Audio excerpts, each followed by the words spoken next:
Legend of Total War here, and today I want to talk to you guys about EU5, the launch of it, and also about the Paradox community, comparing it to sort of the Total War community.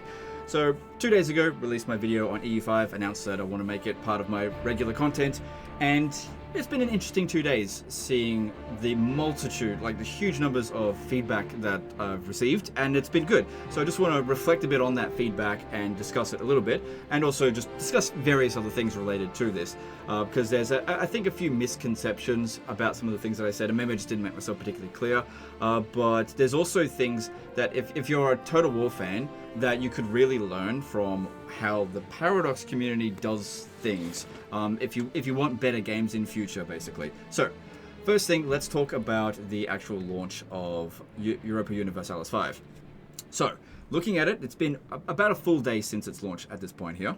So, it's at 71% positive reviews out of 3,446. Obviously, by the time I release this video, which I'll try to get it up straight away, it will have increased a fair bit. It increased a bit since then.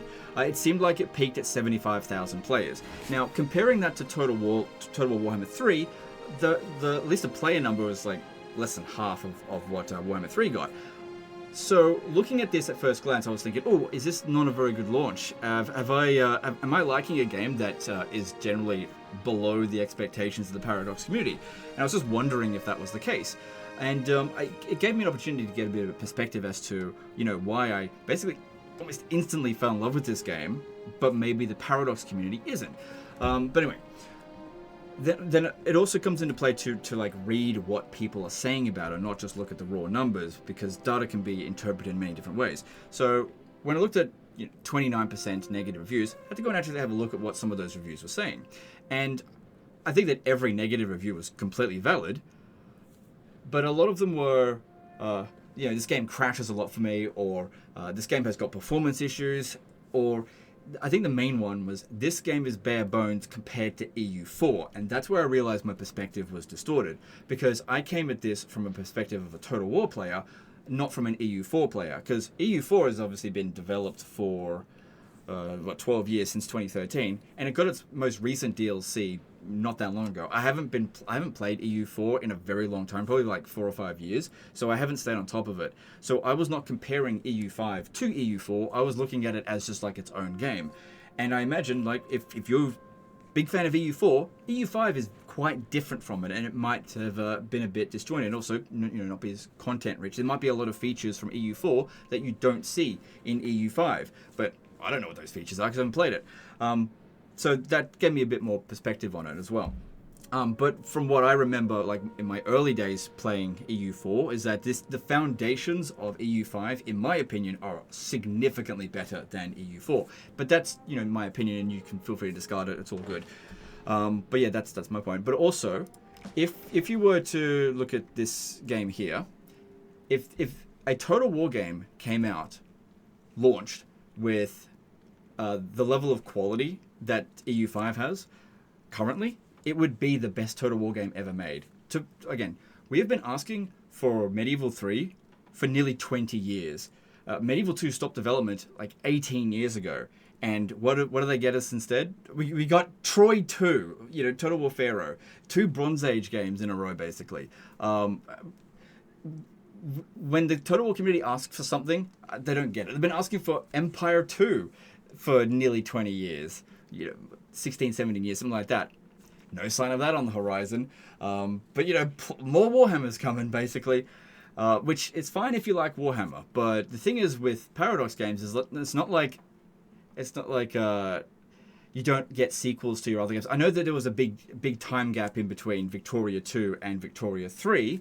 I think bigger than some of the other games, but Hearts of Iron 4, that's still being developed, still getting DLC for that. Crusader Kings 2 had DLC right up until its very end, and then became free, like the base game at least, and then CK3 came out, and that's being developed as well. There's very little gap in between the series that you actually like within Paradox games, whereas with Total War, who fucking knows when you're going to see a sequel to a Total War game?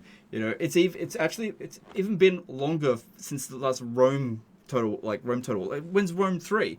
So that like Creative Assembly's got like this massive backlog of like beloved franchises that people want a sequel on, and they're like, well, here's Pharaoh 2 or whatever, it's fine.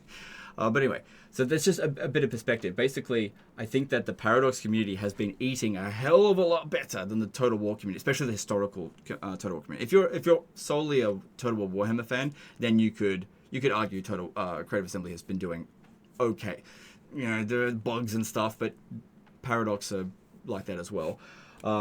So there have been a lot of people that have also been messaging me saying like, oh, look, don't get involved with Paradox. They're just as bad as Creative Assembly. And I gotta disagree with that. Now, I don't know Paradox as well as I've known Creative Assembly, but based on, it's not like this is the first Paradox game I've ever played. I've actually been a fan of Paradox games as long as I've been a fan of Total War games. Like, my first entry to Paradox was the original Europa Universalis Rome. So that's a very old game.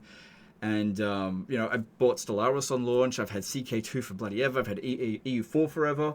I played Hearts of Iron 3. That game was very fucking difficult to learn.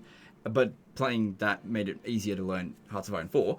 But yeah, I'm a long-time fan of Paradox. But the reason why I didn't focus my channel around Paradox games is quite simply, I don't think I'm anywhere near as good at Paradox games as I am at Total War games. But I've actually, in many ways, been more of a fan of Paradox games. Like, I like more Paradox games than I do Total War games.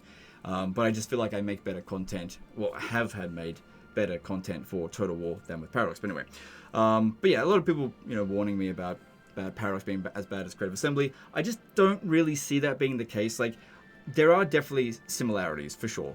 Do they put these at a premium price? Absolutely, for sure. I mean, this is being charged at the base version $84.95 Australian. So Pharaoh's original price was $100 Australian for the base, and it was like $140 for the Dynasty. I can't remember the different editions, and obviously they brought that price down. So my thoughts are is like if you want to complain to a YouTuber about pricing, this is something that you got to keep in mind. It's a different perspective. YouTubers, especially if they do it as a job, if I pay $85 for a game, which a lot of the time I get the games for free anyway, because obviously the developer wants me to play it, which is the case here. I did not have to pay for EU5, but if I did, $85 is basically a tax deduction. So $85, it then becomes more like $60, right? So basically, even without a discount, YouTubers are able to get it cheaper. And also, if I make a single video on EU5, I easily make my money back just straight away. And so it's hard for me to personally care about the pricing of it, but that doesn't mean I can't empathize or sympathize that you guys find a problem with their DLC pricing and everything like that. But all I can really say on that regard is if you have a look at what happened with Total War Pharaoh, people did not buy it, and they lowered the price. So if you've ever got a problem with the price, all you can do is just not buy it. Complaining about it doesn't work. Actions speak louder than words, basically. Don't bother going to a YouTuber, because the best they can do is just tell you, look, if you think the price is too high, just don't buy it.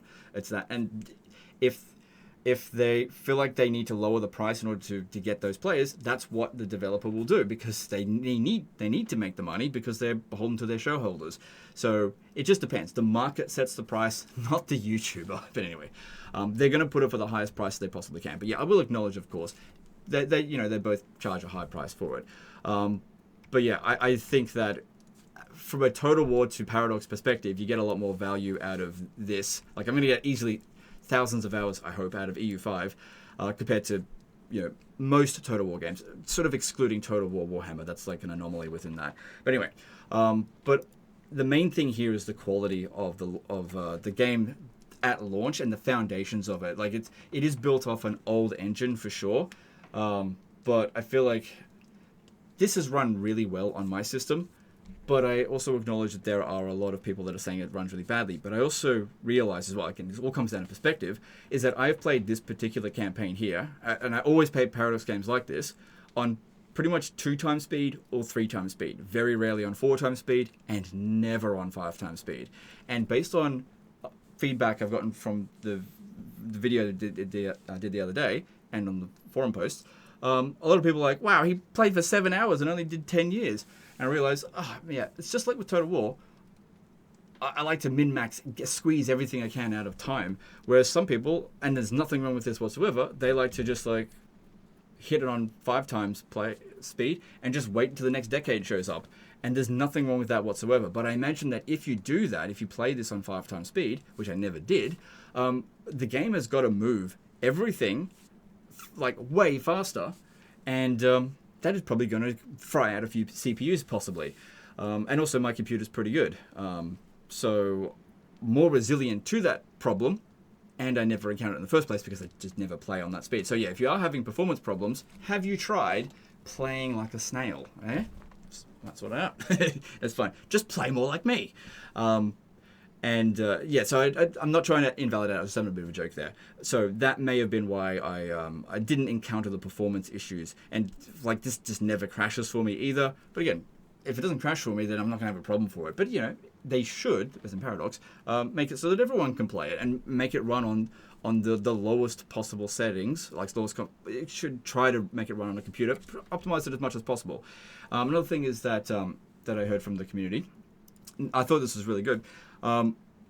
When I was basically gassing up this game, saying, you know, I think it's great, some people were saying that they think the game looks great, but they're going to wait like 1 or 2 months or 3 or 4, whatever, months before they're going to buy it. That allows Paradox time to like iron out those launch bugs and increase performance and stuff. And I didn't even think about that from a Total War perspective, that a huge portion of the player base wants to buy this game, but is like, nah, we're going to wait because Paradox is the way that it is. And I was just thinking that the Total War community never does this. With the Total War community, it's like, shut up and take my money. Pre-order now, 6 months in advance sort of thing. And the end results are quite different. I think with Total War, when you pre-order, it's like 1 million people pre-order 6 months before the game comes out, you get a launch like Total War Warhammer 3, where you have a huge launch with like 160,000 people that have invested in this game, 6 months in advance or whatever, and they've come in and they play this game that they have no idea about because no one's really let them know what the game's truly about, and it's not met their expectations by a large margin, and so the player count just goes down to near nothing, and they've got to basically have a secondary launch with Immortal Empires. So the game launches really badly because there's not much incentive for the management to allow this game to really be developed properly and to be at a good state on launch, because they already got your money, bitch. What are you going to do? Refund? I think most people, not all, don't refund after they've pre-ordered, and that's probably why they push the pre-order so much, because they don't want you to refund because their game sucks. But if the Paradox community is like maybe 100,000 people pre-order, and the other 900,000 are like, yeah, let's just see how this goes. We're going to wait and see. You have to impress me a little bit more. Paradox knows that the bar is a bit higher, and so they're still going to fall below expectations for a lot of people, but that expectations is still vastly higher than what Total War is being held to. And that explains why over the past week before this game came out, I was seeing a patch every other day. To put things in perspective with Total War Warhammer 3, the launch version was the early access version we got in January. So we got the early access in January. There was no patches between then and launch. And then after launch, it was basically March before the first patch came out. And it was basically the quality of a hotfix. It was not enough to address any of the problems. In fact, they never properly addressed the Realms of Chaos to the point that they actually abandoned it fairly recently, completely, to an extent.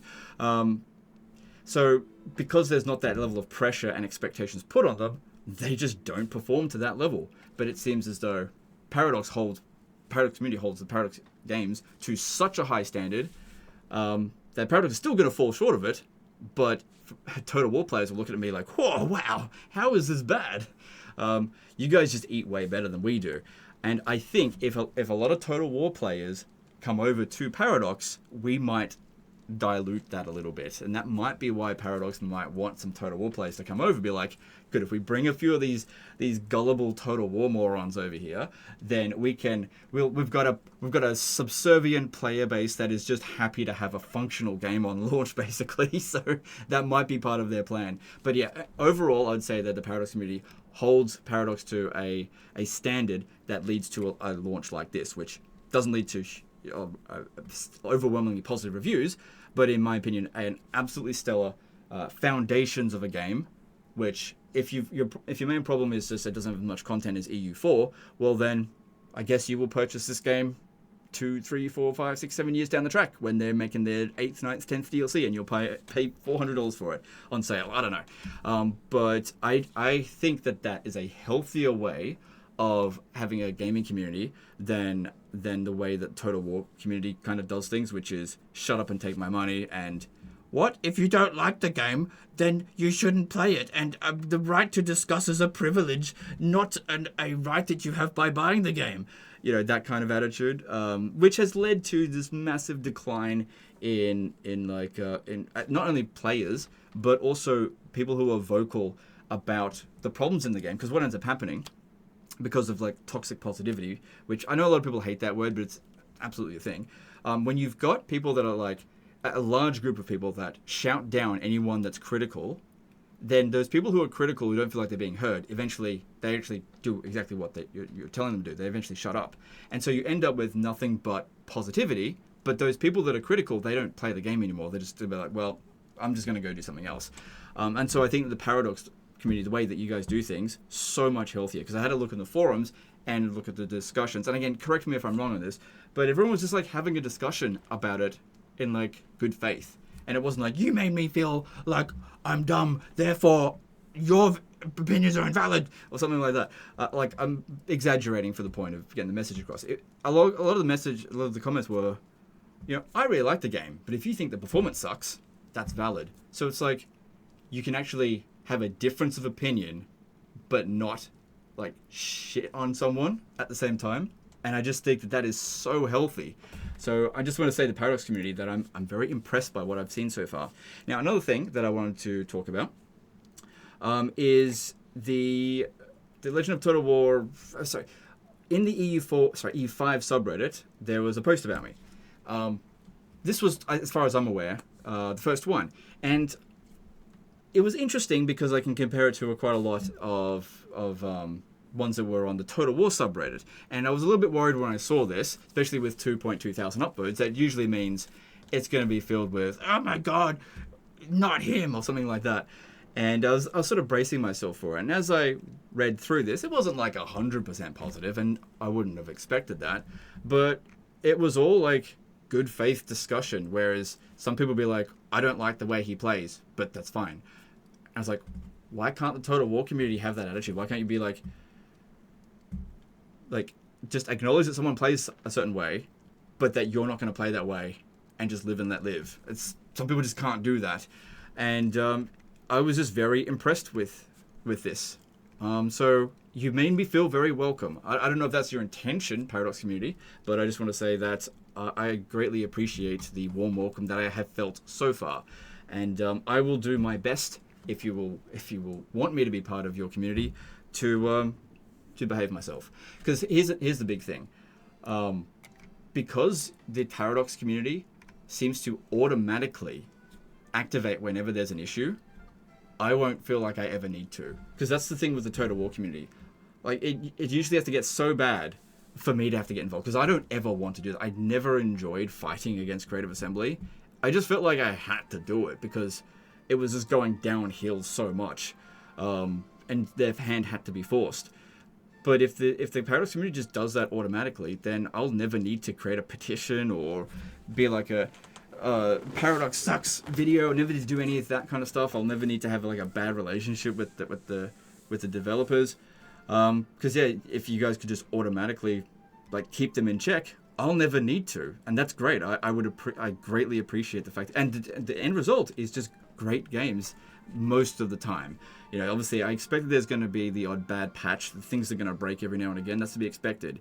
But hopefully they don't stay broken for several months at a time, and then just it gets fixed when the next DLC comes in, which will break a bunch of other things. You know what I'm talking about.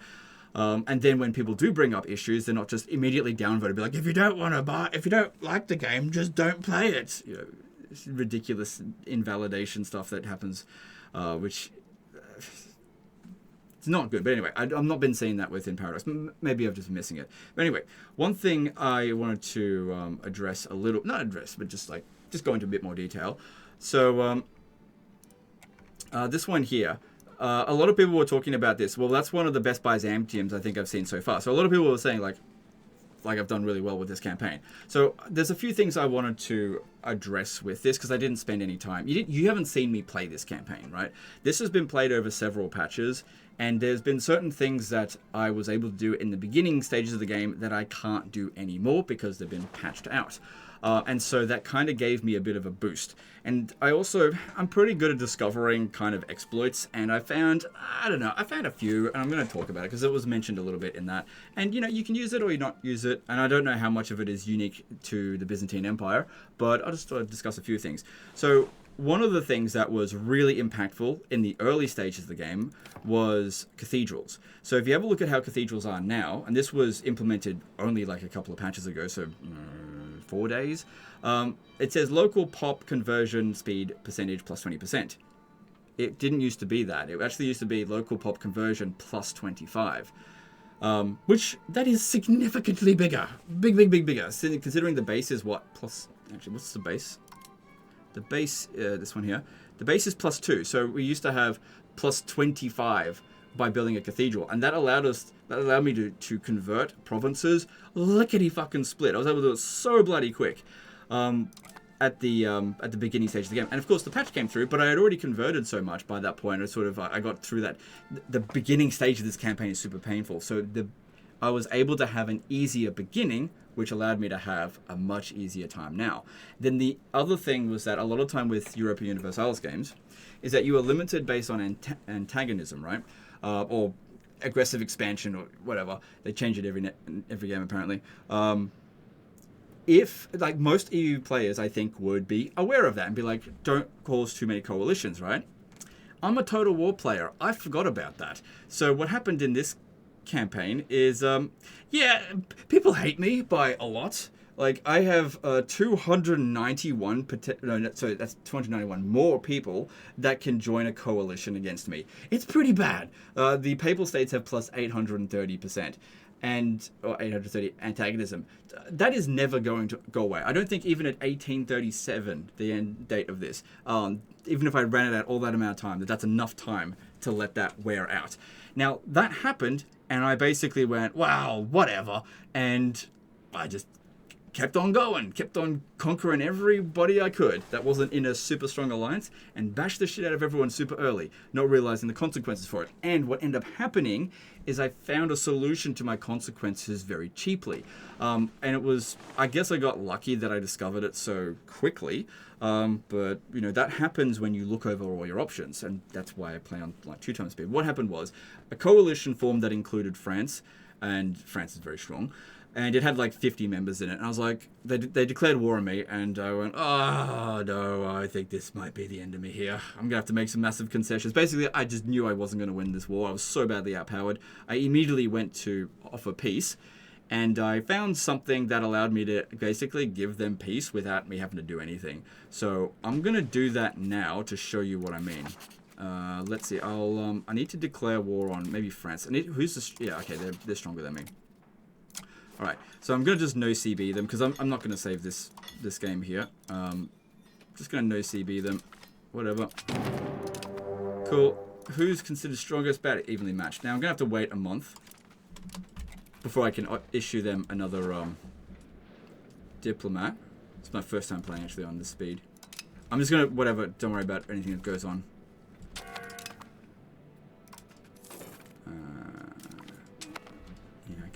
You would people mean about maybe 5 times speed, but it seems to be running okay. But okay, has that been a month? Yes. So if I go over to here, and I go, okay, see how they don't want to accept? How much do I have to offer in territory? So if I do this, so the treaties are, so all I have to do is pay war. Oh yeah, because I'm super rich. But let's just say I didn't want to do that, right? Let's just say I had to give them loads of territory. Oh, hang on, they don't even want that. Or, what I discovered as going through looking for the other options, if I go down to here, there is this here, exemption from sound tolls in Byzantium.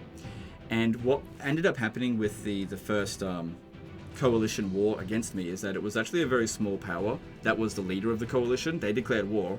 I negotiated with them and said, hey, how about I make an exemption from sound tolls? And that's worth a flat 50. And so I was able to get out of the war. And the thing is, because it's worth a lot in the peace offer, that actually, the bigger the peace offer, the longer the peace treaty. So that led to 7 years of peace with every single coalition member. And this only applies on the person, on the country that I negotiated with. So it was a war with 50 people. And I offered, I think it was the Papal States, basically no tariffs on trade with Constantinople, which they don't have the trade range to trade there anyway. And it gave me 7 years of peace with France and a whole bunch of others. And they can't join another coalition while they're in the peace treaty. And so during those 7 years, let's just say it was 7 years of war, because everyone who wasn't part of that coalition, they died. They died a horrible death because I just invaded them. And because nobody else could do anything about it, yeah, it just happened. And then the next time another coalition happened, well, hey, no tariffs. And the coalition has never done anything to me because of this. And that allowed me to project myself. I've actually overextended, basically, with this. If we have a look, I have to have my diplomatic spending up so high just to keep my vassals in check, because I've just got so many of them. I'm usually bullying the Golden Horde. But yeah, that's one of the things I discovered fairly early on. Seems like it's still in the game, but yeah, that's one thing. So yeah, we'll just get out of that war here, because there's something else I want to show. And of course, if you don't want to do this stuff, you absolutely don't have to. You can play the game normally. Hang on, I'm going to offer tribute, and don't want to be humiliated. The sound tolls. The thing is, it's just so far away from Byzantium, they probably don't have the ability to trade that. And even if they did, it's probably not that much money. It would be the equivalent of me losing like 1 or 2 ducats a month. Yeah, not a big deal. Not a big deal for me at this stage.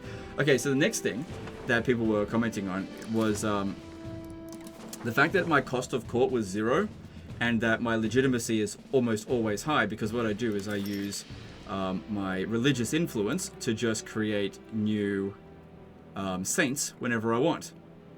Now the thing is, you can't just do that. It's not necessarily an oversight in and itself, because it would normally take you a very long time to get this amount of religious influence, but I found a way to get a lot of religious influence it wasn't even the beginning stage of the game, it was somewhere around maybe the year 50 mark, and I was like, ooh, I'm gonna farm this, because I basically figured out a little thing that happened.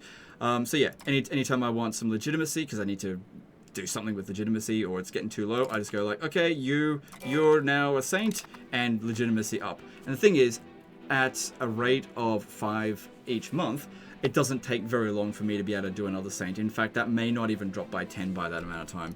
And the thing is, I can keep increasing it further, because if we have a look at this one here, destroying another autocephalous patriarchate, plus 4.8. Now, the amount that you get from doing this once is 0.1. So it means I've done it 48 times in this particular campaign. I'll explain how I did it. Do you notice how there is a tiny little Serbia in there? Well, basically, what this is, there are like how to put this? Within the Orthodox religion, there is like a bishopric or something like that. So I'm part of the one of Constantinople. But if another Orthodox country has their own bishopric, it's not part of mine. So if I go to mine, it's here. You can see we got a fair few. We got 22 members. You can invite people to this one. I don't know why I would, because this is where you get the thing done. If you go to someone else that's Orthodox and you capture that particular location that their site is at, so in the case of Serbia, if you have a look over here, their autocephalous patriarch of Florina. Where is Florina? It is their capital right there. Now the thing is, whenever you do that, it appears, so I capture the settlement and I annex it into my own country. It gives me the ability to destroy it or keep it, but if I destroy it, then they have to create a new one, but it's done automatically, and it's just basically done at their next capital. So what I would do, okay, I'm gonna show you guys how to do this. Done. You can see here I'm setting up the Casus Belli. We just gotta wait for it to finish. I don't have to. I could just declare war anyway, but I'll wait.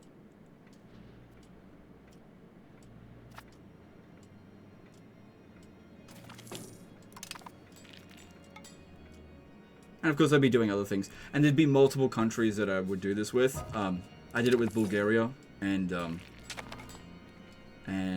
Wallachia. But it only works with Orthodox countries. Thing is, if you call a holy war on a Muslim country, a religious war I mean, you can, as your end, like you're inflicting peace treaties, you can force them to Orthodox religion, and they'll hate you so they won't join yours, so they'll create their own. You declare war on them again. Thanks for the free influence. Also, the length of time that lasts is seemingly forever for doing that. So anyway, this is just about done.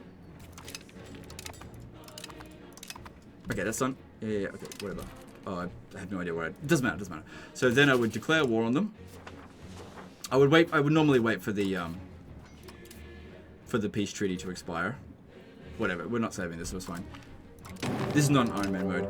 So, well, they're all by themselves.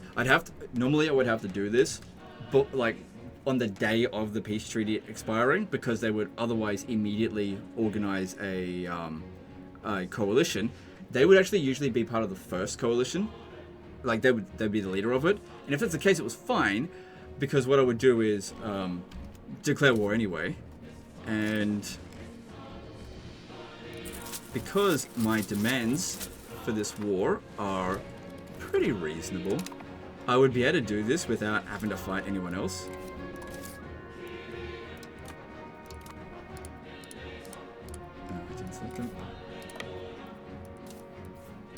Don't worry about giving a general, it's not like they're going to do anything about it.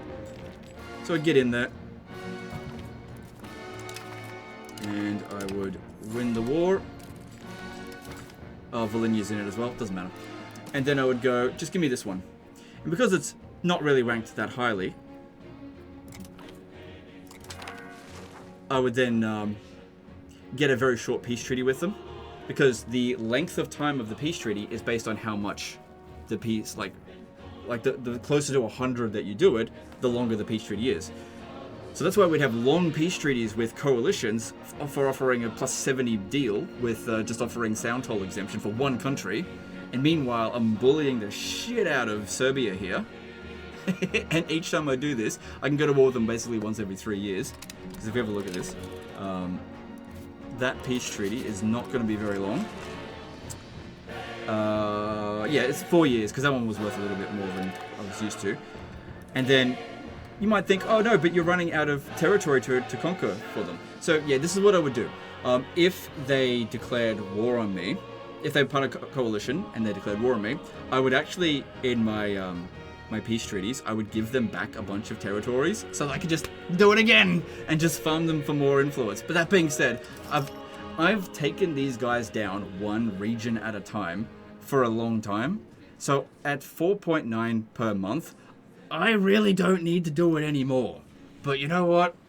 In for a penny, in for a pound. Also, another thing that sometimes happens is sometimes my vassals don't like me very much and they don't join my Constantinople bishopric or whatever it is, and so they create their own. And so when I annex them, I just get another one because they created their own. So some of these were just part of that. And that's how I basically managed to never have to pay for the court. It happened by accident, and then I lent into it heavily. And I guess just as you discover things in this game, you know, just like in Total War games, you just see that there's slight oversights in ways that the way that the game was played. So my point being, after all this bragging, if they're saying, well, that's one of the best Byzantiums that we've seen so far. Yeah, but it isn't really. I mean, when you have a look at this, the fact that I'm basically just skirting around an entire mechanic, like if this was working kind of as it was supposed to, and I don't know if it's just because I'm playing as Byzantium, I would really not be anywhere near this big. They would have smashed me down so many times because I really can just do whatever I want right now. As soon as like there's a coalition, like I even know CB, the coalition members, before they declare war on me, so that there's not too many in the coalition, so that I can declare war on the other people that would otherwise be in the coalition. It's usually just don't want France to be part of a massive coalition because they're just too big at the stage. I'm trying to get ahead of them, but they're so friggin' strong. Big blue blob, once again in EU5, but that's fine. I don't have a problem with that. Someone's got to keep you in check. And yeah, so that's basically how I managed to do it. It does seem like a lot of this stuff is still in the game, and I'll probably discover a lot more cheesy exploits as things go on. Another thing I've also noticed is like with loyalty, like I do think it's what's it called, faction vassal loyalty. One thing that you can do, it's a little bit difficult to do this, but if you convert them in terms of their like the religion, like whatever religion and culture you have, you can convert them to yours. It costs a lot of 100 liberty desire. One thing I noticed is that if they were overrun by a civil war, it would reset that. So sometimes if they had a civil war, I'd be, just let it happen. And then I would just be able to basically annex them straight after that, because the civil war would happen, they'd still be my vassal, but they'd forget about their liberty desire. And then I'd just be like, okay, well, thanks for dropping off 100 liberty desire. And just let them do that. And so, like, if we have a look at as well, at my culture, it's mostly Greek, and that's all thanks to the vassals basically converting the stuff on me, so I never had to do that myself.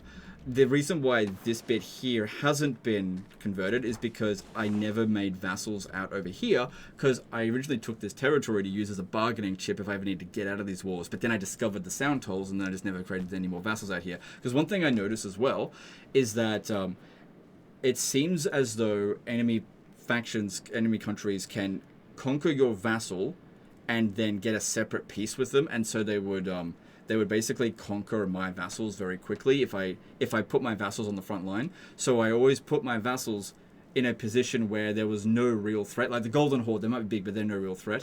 Whereas if I put them over at France, any vassals that I create over here, they will get gobbled up.